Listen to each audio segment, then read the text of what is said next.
Caste religion ethnicity के बारे में जो है चर्चा करेंगे आज। शुरुआती डिस्कशन होगा सबसे पहले caste as a social and political category को लेकर।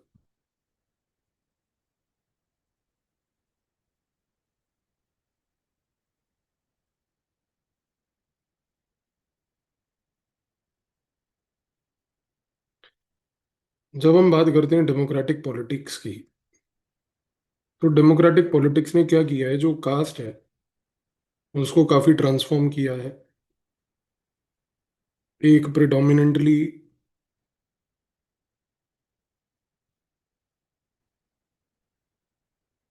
स्टेटस बेस्ड सोशल हायरार्की से एक central axis of political mobilisation and representation.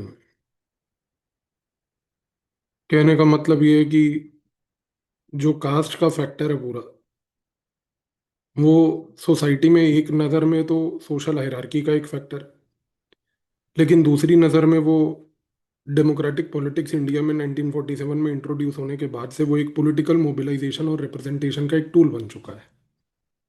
इस कॉन्टेक्स्ट में आज जब हम बात करते हैं यूनिवर्सल अडल्ट फ्रेंचाइजी की,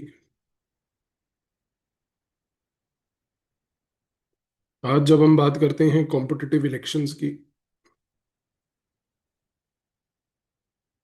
तो हम यहाँ पर ये ऑब्जर्व करते हैं कि कहीं ना कहीं जितने भी जो पॉलिटिकल एक्टर्स हैं, वो आज भी कास्ट ग्रुप्स को पॉलिटिकल वोट बैंक के नजरिए से देखते हैं।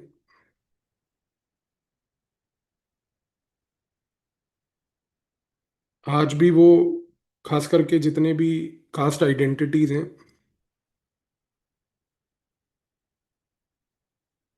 उनको वो पॉलिटिकल यूनिट्स के नज़रिए से देखते हैं और कास्ट कोलिशंस को बैलेंस करने के लिए ही वो अपनी इलेक्टोरल स्ट्रेटजीज को क्राफ्ट भी करते हैं।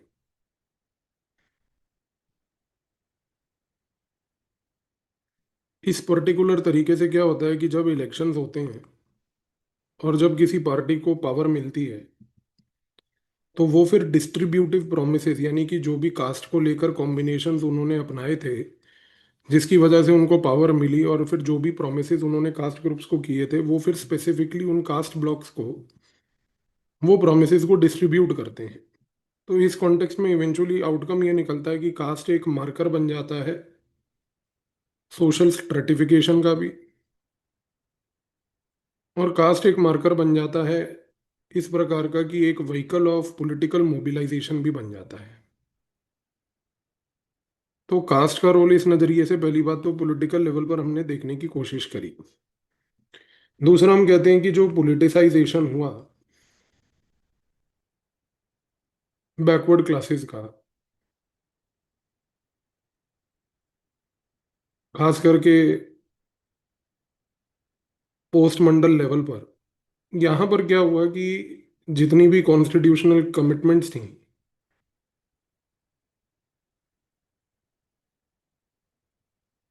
सोशल जस्टिस को लेके, जब से ओबीसी का रिजर्वेशन इंडिया में आया, तब से पोस्ट मंडल पीरियड में जो बैकवर्ड कास्ट्स थी,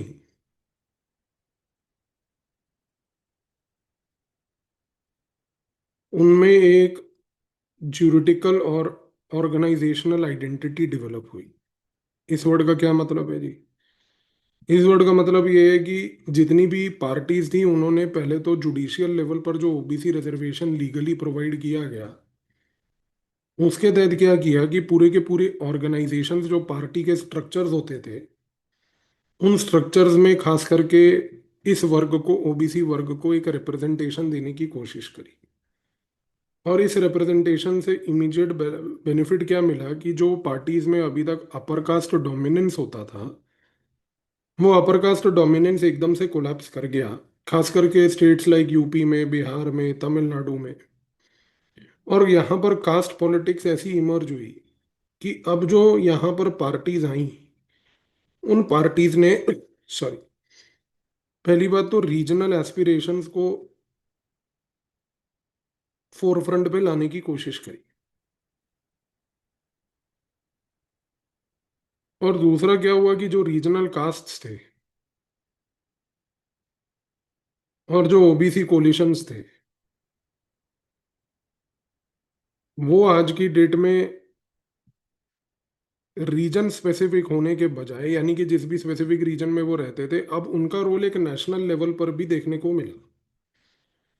तो ये जो पोलिटिसाइजेशन ऑफ बैकवर्ड क्लासेस हुआ पोस्ट मंडल पीरियड में, उसने रीजनल आइडेंटिटी, पार्टी लेवल पर रीजनल एस्पिरेशन और एक नेशनल लेवल पर गेम खेलने की कोशिश करी। अभी जितने भी रिसेंट इलेक्शंस हम लोग ऑब्जर्व करते हैं, हमने उसमें एक पेक्यूलियर चीज देखी कि एक तो ग्रोइंग रेजिलियंस है यहाँ पर, खास करके डेवलपमेंटल इश्यूज का, जो अर्बन एरियाज में खास करके विजिबल होता है, जहां पर आज की डेट में जॉब्स हो, वेलफेयर स्कीम्स की डिलीवरी हो, इंफ्रास्ट्रक्चर हो, लॉ एंड ऑर्डर हो, इन चीज़ों के ऊपर फोकस किया जाता है।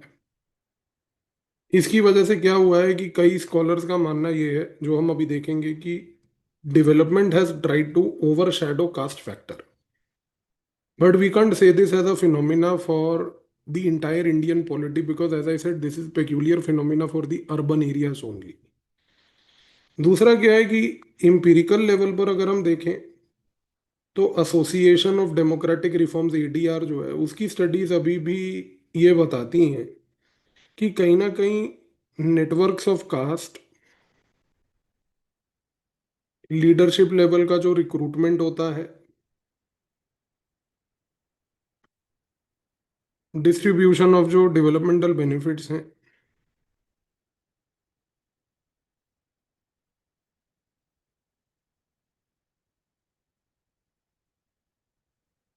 वो अभी भी डिस्ट्रीब्यूशन ऑफ डेवलपमेंटल बेनिफिट्स कहीं ना कहीं लोकल एरियाज में अभी भी जो है कास्ट ब्लॉक्स के बेसिस पर ही हो रहा है।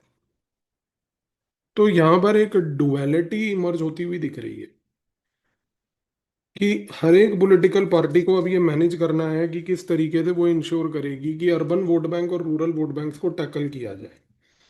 तो जब हम कास्ट पॉलिटिक्स की बात करते हैं, पॉलिटिसाइजेशन ऑफ कास्ट की बात करते हैं, तो ये कहना गलत नहीं होगा कि यहाँ पर सबसे इम्पोर्टेंटली रजनी कोठारी जो हैं, जिनकी एक बड़ी प्रोमिनेंट किताब है caste in Indian politics, time मिले तो पढ़िएगा इस किताब को।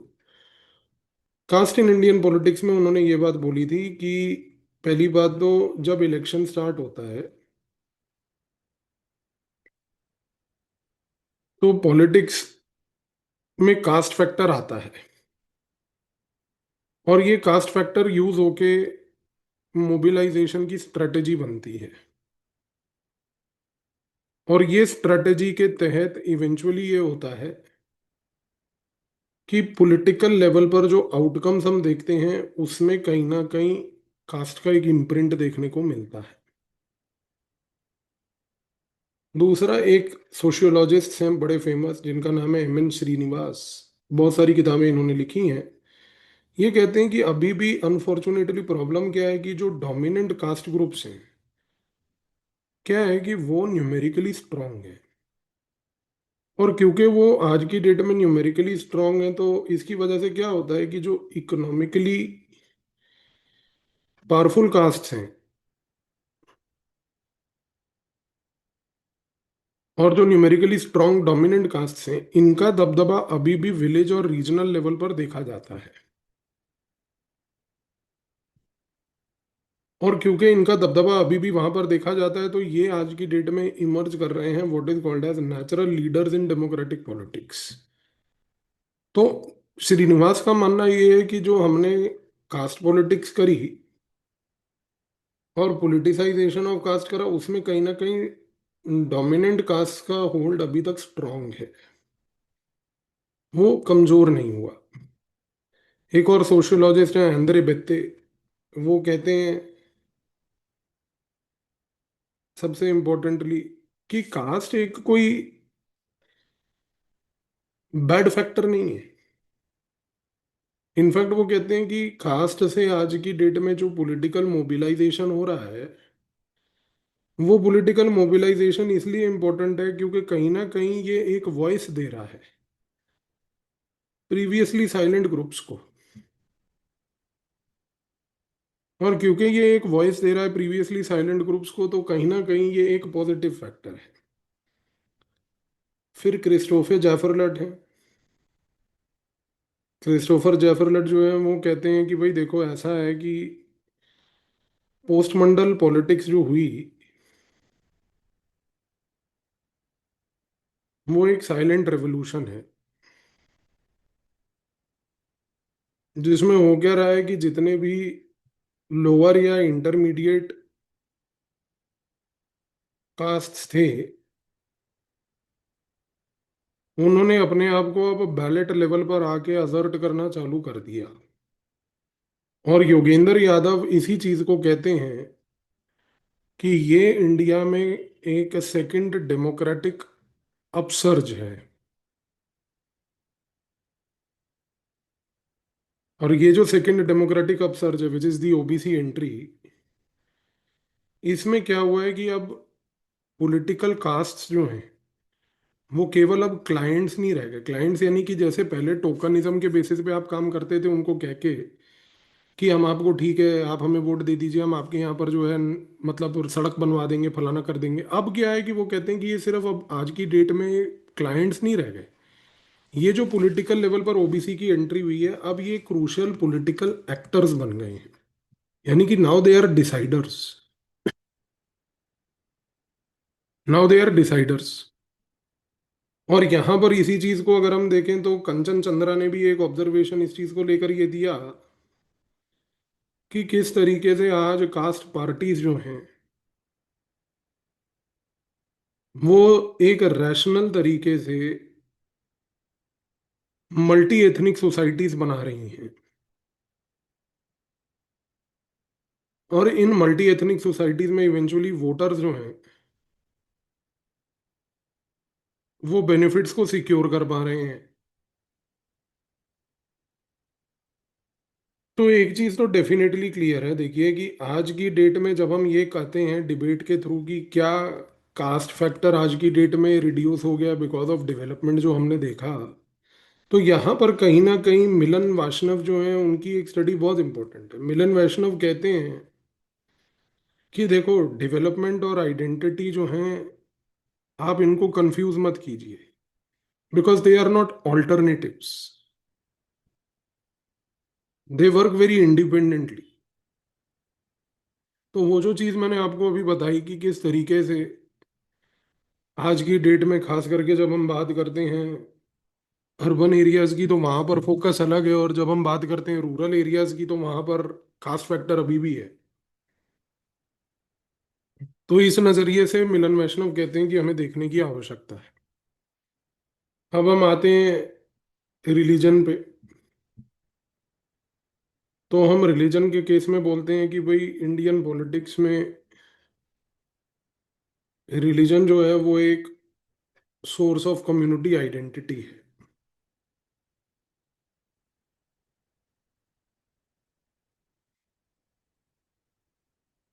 स्ट्रेटेजिक रिसोर्स है पॉलिटिकल मोबिलाइजेशन के लिए। और वो कहते हैं यहाँ पर आज की डेट में स्कॉलर्स, अभी हम उनके बारे में चर्चा करेंगे कि कैसे आज की डेट में पार्टीज और लीडर्स रिलीजियस सिंबल्स का प्रयोग करते हैं, रिलीजियस नरेटिव्स का प्रयोग करते हैं, रिलीजियस नेटवर्क्स का प्रयोग करते हैं, जिससे कि सपोर्ट कंसोलिडेट होता है और इलेक्टोरल कंपटीशन और इंटेंस हो जाता है।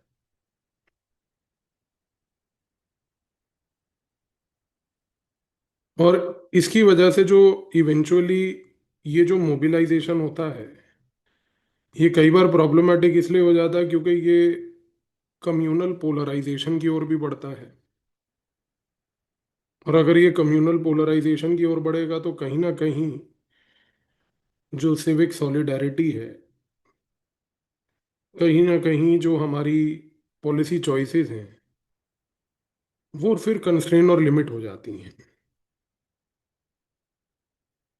इस रीजन से क्या है कि जितना हम आज की डेट में रिलीजियस पार्टीज हो गई, कम्युनल इश्यूज हो गए, अगर हम इनके बारे में ज्यादा चर्चा करेंगे तो क्या होगा कि एक बहुत ही फ्रेगमेंटेड, पोलिशन प्रोन सिस्टम क्रिएट हो जाएगा, जिसकी वजह से पॉलिसी लेवल पर बहुत वोलेटिलिटी देखने को मिलेगी, खास करके माइनॉरिटी राइट के डोमेन में, खास करके पर्सनल लॉज के डोमेन में। और यहाँ पर इवेंचुअली क्या होगा कि इसका आउटकम ये होगा एक लॉन्ग रन में कि जो नेशनल पॉलिसी है वो कहीं ना कहीं वीकन होगी। वीकन इसलिए होगी क्योंकि जाहिर सी बात है कि इंक्लूसिवनेस उसमें मिसिंग होगा। तो ये चीज उन्होंने यहाँ पर स्कॉलर्स ने कई बार उजागर करने की कोशिश करी। तो पॉल ब्रास, जिन्होंने पोस्ट इंडिपेंडेंस इंडिया पे काफ़ी किताबें लिखी हैं, और मैंने यूट्यूब पे पोस्ट इंडिपेंडेंस इंडिया का एक पूरा कोर्स कराया हुआ है आपको, और एक बुक निकाली हुई है जिसमें वो कोर्स के वीडियो के सारे नोट्स जैसे यहाँ पे लिख रहा हूँ वो बुक में ही दिए हुए हैं। तो वो पॉल ब्रास की बुक मैंने वहाँ पर भी यूज़ की थी, और मैंने नाम वहाँ पर कई बार यूज़ किया होगा, जिन्होंने वो कोर्स कराया है और वो बुक पढ़ी है तो वो जानते होंगे। तो पॉल ब्रास ने ये बात बोली कि आज एलीट कंपटीशन जो है पॉलिटिक्स में इंडिया के, वो रिलीजियस आइडेंटिटीज में टर्न हो रहा है। और उन्होंने ये बात बोलने की कोशिश करी कि इसकी वजह से कई बार हमने कई स्थानों पर देखा है कि एक इंस्टीट्यूशनलाइज्ड राइट सिस्टम कुछ रीजन्स में क्रिएट हुआ है। सिमिलरली यहाँ पर आशुतोष वार्ष्णेय जो हैं, आशुतोष वार्ष्णेय कहते हैं कि उन टाउन्स में जहाँ पर inter communal civic networks strong हैं, इंटर कम्युनल सिविक नेटवर्क्स का मतलब कि जहां पर रिलीजियस बॉन्ड्स कम्युनिटी के बीच में स्ट्रांग है और लोग सिविक वैल्यूज को ज्यादा महत्व देते हैं रादर देन रिलीजियस वैल्यूज को, तो वहां पर वो कहते हैं कि राइट्स रिलेटिवली लेस होते हैं। और यहाँ पर पॉलिटिशियंस जो हैं वो हेट्रेड के बेसिस पे मोबिलाइज नहीं कर सकते। केस इन पॉइंट जैसे केरला है, केरला में आप कभी नहीं होगे इस प्रकार की चीजों को देखते हुए। तो वहां पर क्या है कि क्रिश्चियंस भी हैं, हिंदूज भी हैं, मुस्लिम्स भी हैं, तीन वर्ग रहते हैं, और तीनों के तीनों में inter communal civic network strong है।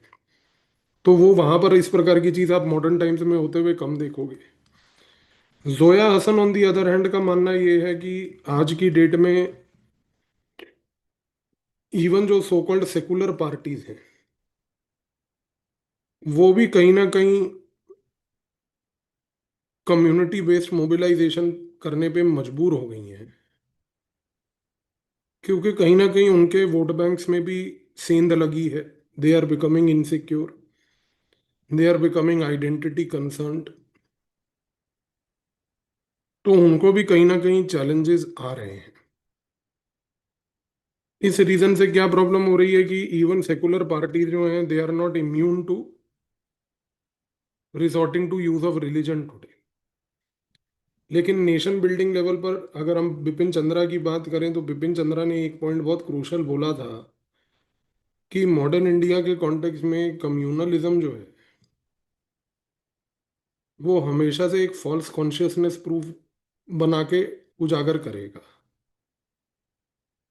जहां पर बेसिकली सोशल इश्यूज जो हैं, फॉल्स कॉन्शियसनेस का मतलब क्या है कि अगर आप कम्युनल पॉलिटिक्स करते हो तो कम्युनल पॉलिटिक्स करने से क्या होगा कि सोशल इश्यूज जो हैं वो सबस्यूम हो जाएंगे और रिलीजियस हेट्रेड बढ़ जाएगा। सोचो बिपिन चंद्रा ने ये पॉइंट जो है 1947-48 के पार्टीशन के टाइम के एक्सपीरियंस के बाद लिखा था कि किसी भी सोसाइटी में जब एक फॉल्स कॉन्शियसनेस बढ़ जाती है कि उसको लगता है कि नहीं हर एक चीज़ एक कम्युनल लेंस से देखनी है। जैसे आपको कई लोग मिलेंगे, मुझे मिलते हैं जैसे, तो कहते हैं कि नहीं हम मुस्लिम अगर एक उबर का ड्राइवर होगा तो उसके उबर को कैंसिल कर देंगे, हम मुसलमान के साथ क्यों जाएं? हम एक मुस्लिम के दुकान से सामान क्यों खरीदें? हम हिंदू के दुकान से सामान खरीदेंगे। आप हिंदू के दुकान से जाके आटा खरीद रहे हो, आपको क्या पता कि वो जो आटा है, जिसका गेहूं था, वो एक हिंदू के खेत में उगा था या मुसलमान के? आपको क्या पता है कि वो जो जिस खेत में वो उगा था, उसके बाद वो खेत से ले जाकर उसको जब वो बुनने के लिए लेके गए, उसको बनाने के लिए इवेंचुअली वीट, तो वो जो मिल थी वो बेसिकली हिंदू की थी या मुसलमान की थी? वो ट्रैक्टर जिसमें लेके गए वो हिंदू का था या मुसलमान का था? तो प्रॉब्लम क्या है ना, जब आप इस फॉल्स फॉल्स कॉन्शियसनेस में आ जाते हो और आप एक रिलीजियस बिगट बन जाते हो, एक रिलीजियस हेट्रेड पे आ जाते हो, तो फिर आप एक साधारण व्यक्ति नहीं रहते, आप एक डिजीज्ड, मेंटली साइकोलॉजिकली एक प्रॉब्लमेटिक व्यक्ति बन जाते हो। तो ये चीज यहां पर विपिन चंद्रा ने बोली। तो एक चीज तो क्लियर है इस पूरे डिबेट से, कि आज की डेट में जितना भी यूज ऑफ रिलीजन है हमारे सोसाइटी में, जितना इन स्कॉलर्स ने उजागर करने की कोशिश करी, उससे ये चीज तो क्लियर हो जाती है कि चीजें रिलीजन से पॉलिटिकल लेवल पर जो लीडरशिप यूज कर रही है वो डेफिनेटली एक तरीके से पॉजिटिव भी है और एक तरीके से कहीं ना कहीं उसमें चैलेंजेस भी हैं। अब आते हैं एथनिसिटी पे।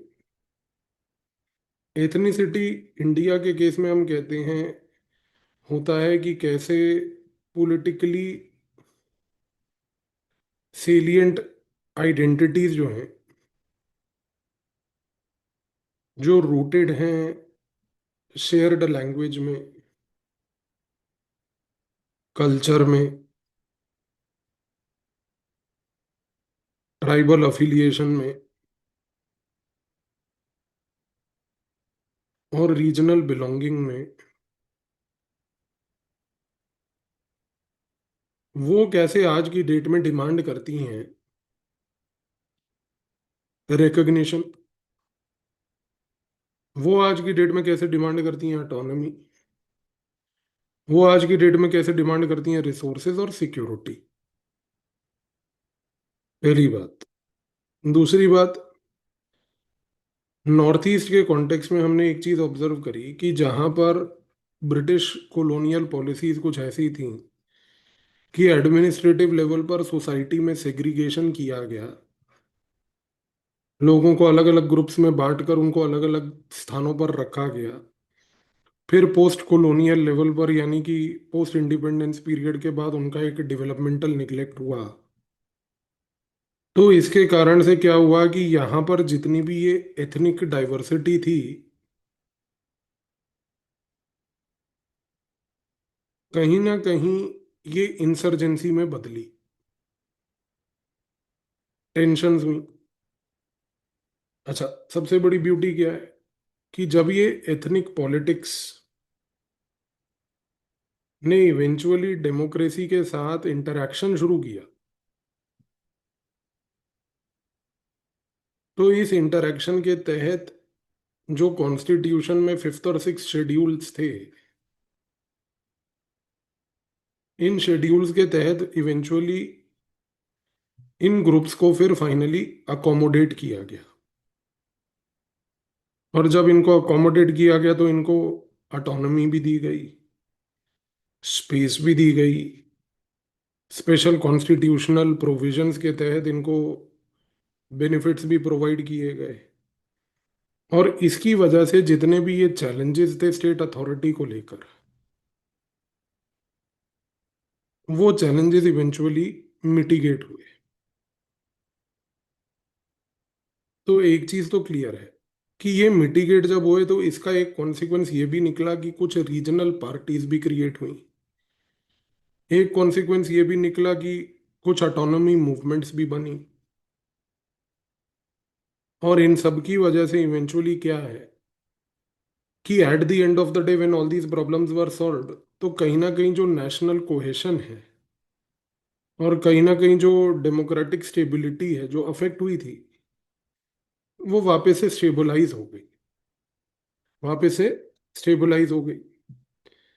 नॉर्थ ईस्ट के कॉन्सेप्ट कॉन्टेक्स्ट में संजीव बारुआ जो है,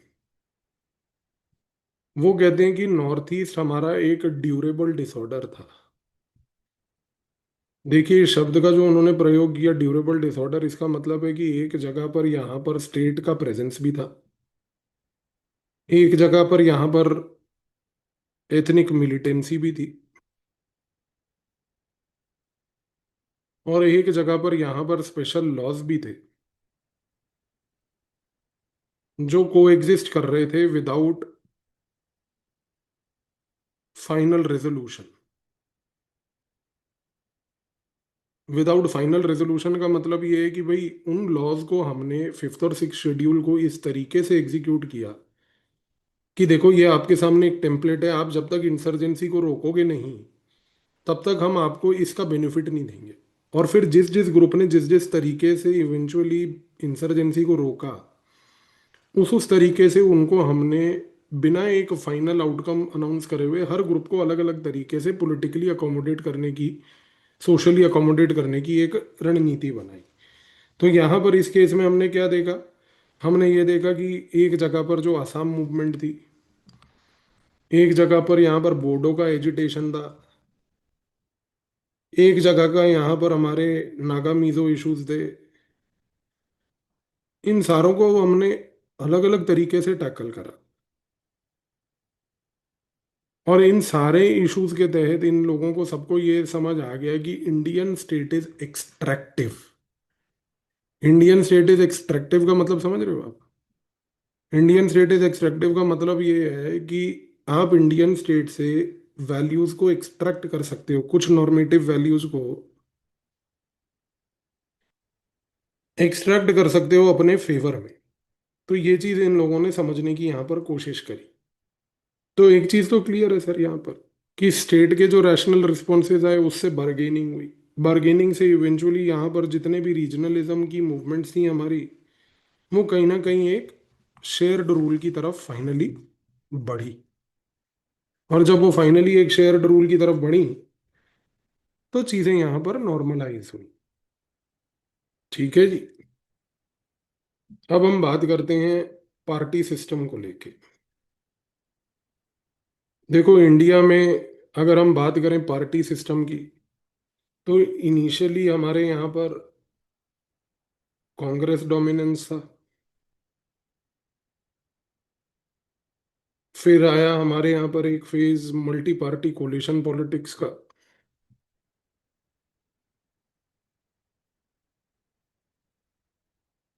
and now we are back to one party dominant system.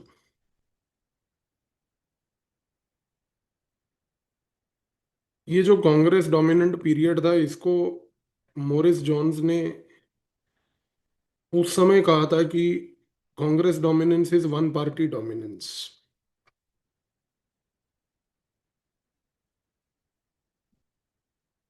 लेकिन जैसे जैसे कांग्रेस का अम्ब्रेला जो था वो 1980s और 90s में क्रम्बल करना शुरू करा,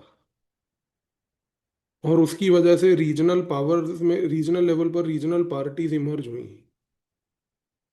इन रीजनल पार्टीज के इमर्जेंस से एक चीज क्लियर हो गई कि एक कोलिशन पॉलिटिक्स की तरफ हम लोग शिफ्ट कर गए। कोलिशन पॉलिटिक्स में फिर क्या होता था, नेगोशिएटेड गवर्नेंस होती थी। हर एक पार्टी अपने हितों को नेगोशिएट करके एक गवर्नेंस का स्ट्रक्चर क्रिएट करती थी। और 2014 के बाद we are back to the BJP dominance system now. लेकिन 2014 के बाद 2024 में फिर से अब जो है नेगोशिएटेड गवर्नेंस है,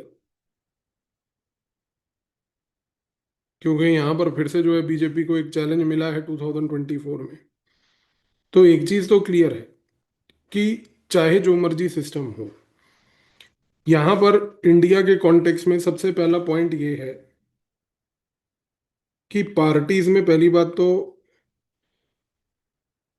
inner party democracy almost non existent है।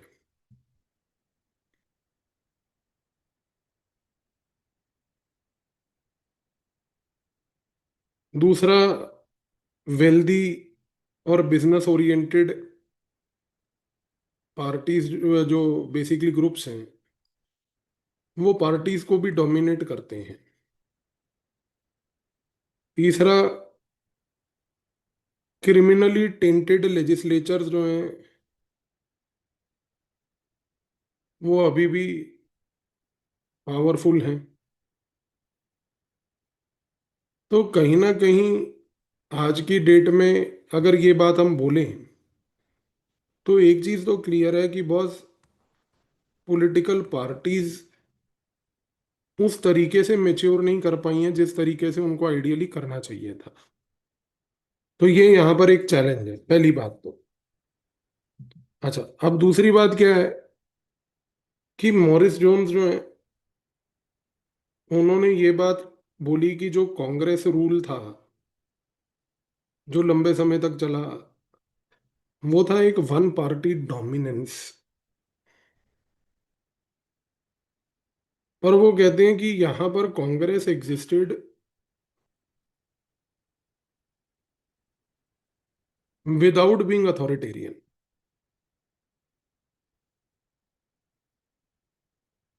क्योंकि वो कहते हैं कांग्रेस में डेमोक्रेसी एग्जिस्ट करती थी, इवन दो पार्टी एक डोमिनेंट पोजीशन में थी पावर के। लेकिन इसी सिस्टम को रजनी कोठारी ने कहा था कि ये सिस्टम मेरे मुताबिक है कांग्रेस सिस्टम। और कांग्रेस सिस्टम का मतलब ये है कि उन्होंने कहा था कि कांग्रेस एक ऐसी अम्ब्रेला है कि जिस अम्ब्रेला के तहत जितने भी सारे रीजनल लेवल के, आइडियोलॉजिकल लेवल के डिफरेंसेस थे और ग्रुप्स थे, वो सारे इसकी छत्र छाया में छुपे हुए थे। लेकिन 1980 और 1990s के डेकेड में सुहास पलशीकर और योगेंद्र यादव बोलते हैं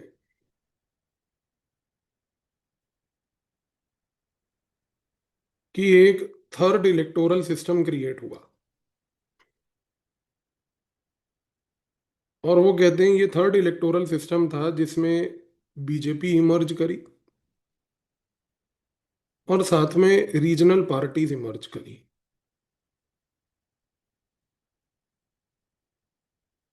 लेकिन आज की डेट में सुजेन रुडोल्फ बोलते हैं कि then this three third electoral system, जो थ्री इलेक्टोरल सिस्टम यहाँ पे क्रिएट हुआ, ये इवेंचुअली मर्ज करके आ गया from Congress system to BJP system, जो बीजेपी का आज तंत्र है पूरा 2014 से। अच्छा, इसकी वजह से क्या हुआ? इसकी वजह से ये हुआ कि आज की डेट में अब 2024 से आशुतोष वार्ष्णेय का मानना है कि 2024 के इलेक्शन के बाद से क्या हुआ है कि रीजनल पार्टीज जो हैं, जो आज एनडीए का हिस्सा हैं, वो कहीं ना कहीं कंसेशंस को एक्सट्रैक्ट करते हुए एक्सट्रैक्टिव पार्टीज बन गई हैं। तो वो सिर्फ पोर्टफोलियोज के ऊपर बार्गेन नहीं करती, वो बार्गेन इसी तरीके से भी करती हैं कि कैसे उनको कहीं ना कहीं एक स्पेस चाहिए एक कोलिशन अम्ब्रेला में नेशनल लेवल पे। तो इस कॉन्टेक्स्ट में ये चीज़ तो डेफिनेटली क्लियर है कि आशुतोष वार्ष्णेय कहते हैं कि this is a strategy to deepen federalism.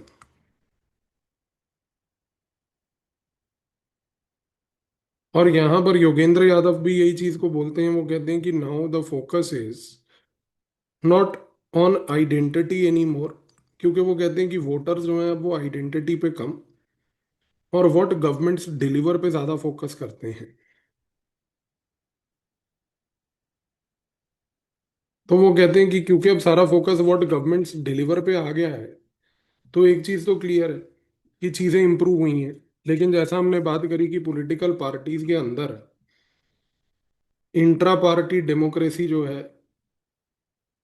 और पार्टीज के अंदर जिस प्रकार का अभी भी पर्सनालिटी इश्यूज हैं जो गवर्न करने के हैं। जैसे आप देखो कि भाई कांग्रेस पार्टी में अभी 1-2 साल पहले चुनाव हुआ तो वो खड़गे खड़ा हुआ, तो उसके सामने एक नॉमिनल फेस शशि थरूर खड़ा कर दिया, बट पार्टी का हाईकमांड ने निर्णय बना लिया था खड़गे जीतेगा, खड़गे जीत गया।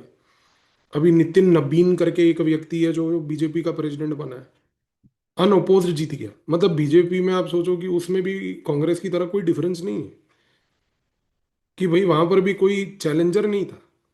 वो एक बंदे को चुन के लेके आए पैराट्रूपर की तरह से, उसको लाया, उसको वो खड़ा हुआ इलेक्शन में और वो अनअपोज जीत गया।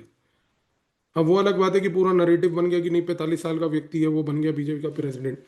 पर भाई हेल्दी डेमोक्रेसी क्या कहती है कि भाई 10 कैंडिडेट होते, 5 कैंडिडेट होते, होने देते आप ओपन चुनाव, इतना डरते क्यों हो आप? पर कहीं ना कहीं पार्टी के कमांड पे कंट्रोल चाहिए। इस रीजन से आप देखो कि रॉबर्ट मिशेल्स जो हैं वो ये कहते हैं कि जो डेमोक्रेटिक पार्टीज भी होती है ना, उनके अंदर भी एक प्रॉब्लम आती है, और वो प्रॉब्लम होती है आयरन लॉ ऑफ ओलिगार्की। और ये आयरन लॉ ऑफ ओलिगार्की का मतलब होता है कि इवन पार्टी बाहर से दिख रही डेमोक्रेटिक होती है, लेकिन अंदर से वो भी क्या है कि एक स्मॉल एलिट ही कंट्रोल करता है उसको। अब आम आदमी वाले हैं। अब केजरीवाल जब दिल्ली हार गया, ideally what he should have done is कि he should have allowed somebody else to become the national president of the Aam Aadmi party. पर वो अभी भी डटा हुआ है। तो एक स्मॉल एलिट है, वही पूरी की पूरी पार्टीज को पहली बात तो कंट्रोल करता है। तो ये चीज़ यहाँ पर बहुत क्लियर है कि आज भी इस कॉन्टेक्स्ट में अगर हम देखें तो प्रताप भानु मेहता भी यही कहते हैं कि जो पावर है पार्टीज के अंदर वो सेंट्रलाइज्ड है, स्मॉल ग्रुप्स में, और वो स्मॉल ग्रुप्स के साथ ही रहती है, वो कभी चेंज नहीं हो पाती।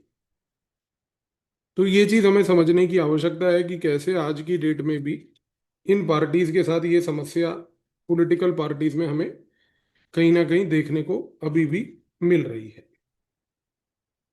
इलेक्टोरल बिहेवियर जो इंडिया में है, जैसा हमने अभी एनालाइज भी किया कि उसको सोशल और इकोनॉमिक फैक्टर्स शेप करते हैं, इसके साथ साथ आइडेंटिटी फैक्टर्स भी शेप करते हैं। लेकिन एक यूनिक पॉइंट ये है कि बीजेपी ने आइडेंटिटी के साथ साथ एक नया एक्सपेरिमेंट जो किया इंडिया में, वो है आइडियोलॉजी का। कि now people today vote BJP more on ideology plus identity game, where ideology dominates identity and development sits somewhere in between. ये पॉइंट समझने की कोशिश करो। तो यहां पर क्या है कि संजय कुमार एक स्कॉलर हैं, संजय कुमार यही चीज कहते हैं कि आज बीजेपी के टाइम पे लोग कास्ट सेंसिटिव तो हैं ही हैं, परफॉर्मेंस कॉन्शियस भी हैं, यानी कि वो डेवलपमेंट एजेंडा को भी मानते हैं, पर कहीं ना कहीं वो आज की डेट में आइडियोलॉजिकली इंस्पायर्ड है। तो बीजेपी ने, वो कहते हैं कि 2014 के बाद से पहली बार एक एक्सपेरिमेंट के तहत सक्सेस प्राप्त करी है कि जब उन्होंने अपनी आइडियोलॉजी का पेनिट्रेशन ग्रास रूट लेवल पर किया है। Ideological penetration grass root level पर किया है। और इस आइडियोलॉजिकल पेनिट्रेशन से अब आइडियोलॉजी इतनी स्ट्रेंथन हो गई है कि आज की डेट में अगर देखा जाए तो आइडियोलॉजी काफी ज्यादा डोमिनेट करती है। अब यहीं पर बात होती है प्रेशर ग्रुप्स को लेके।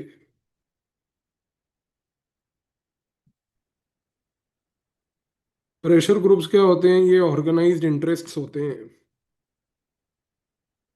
जिनका काम होता है टू इन्फ्लुएंस पब्लिक पॉलिसी, जिनका काम होता है टू इन्फ्लुएंस पॉलिटिकल डिसीजंस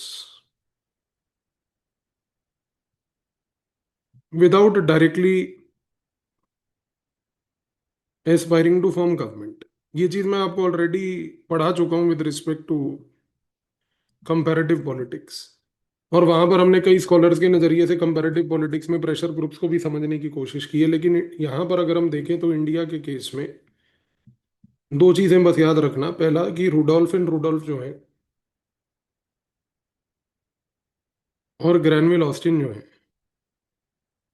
इन्होंने ये बात बोली है कि कैसे इंडिया के कॉन्टेक्स्ट में प्रेशर ग्रुप्स पहले बिजनेस लॉबीज हुआ करते थे,